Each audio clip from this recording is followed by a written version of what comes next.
ጤና ይስጥልኝ ተመልካቾቼ ዛሬ ይዤላችሁ የቀረብኩት በእኛ ቤት ውስጥ የመከለሻን ቅመም እንዴት እንደምናዘጋጅ ነው። እንደምትወዱት እርግጠኛ ነኝ። አሁን ወደ አሰራሩ እንሄዳለን።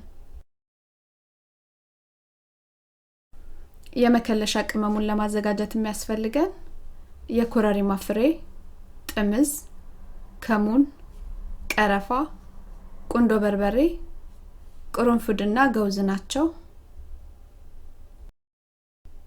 በተጨማሪም ጥቁር አዝሙድ እዚህ ጋር እኔ ስላላገኘው ነው ጥቁር አዝሙድ ያላስገባሁት።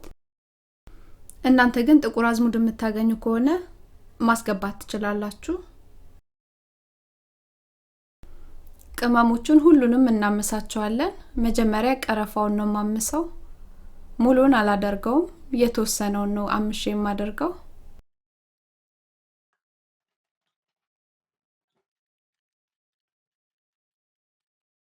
አሁን ደግሞ ኮረሪማውን አደርጋለሁ። ኮረሪማውን ሙሉን አላደርገው፣ ትንሽዬ ነው ማስገባው። ከዛም የቀሩትን ቅመሞች ከገውዙ ውጪ አስገባና አምሳቸዋለሁ።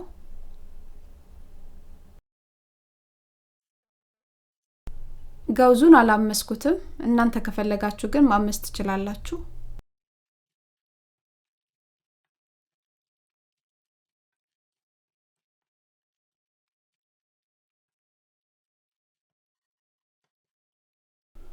ቅመሞቹን ካመስን በኋላ እንዲቀዘቅዙልን ሰፋ ባለ እቃ ላይ ዘራር አድርገን እናስቀምጣቸዋለን።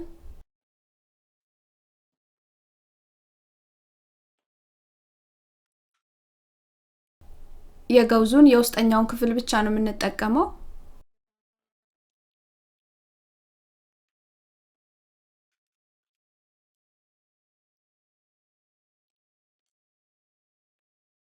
አሁን ደግሞ ወደ መፍጨቱ ሄዳለሁ።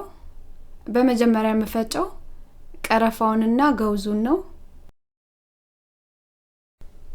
ገውዙ በጣም ጠንካራ ስለሆነ እየደጋገምን እንፈጨዋለን። ከዛም የቀሩትን ቅመሞች እናስገባና አንድ ላይ እንፈጫቸዋለን።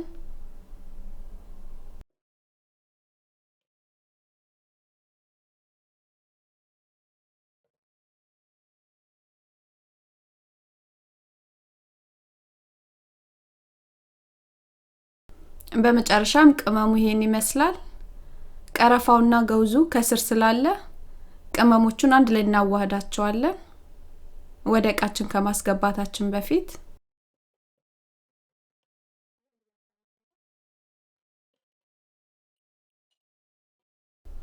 ይሄን ይመስላል ምርጥ የኛ ቤት የመከለሻ ቅመም አዘገጃጀት። እንደወደዳችሁት እርግጠኛ ነኝ። አስተያየት ጥያቄ ካላችሁ እቀበላለሁ። አመሰግናለሁ። ደህና ሁኑ።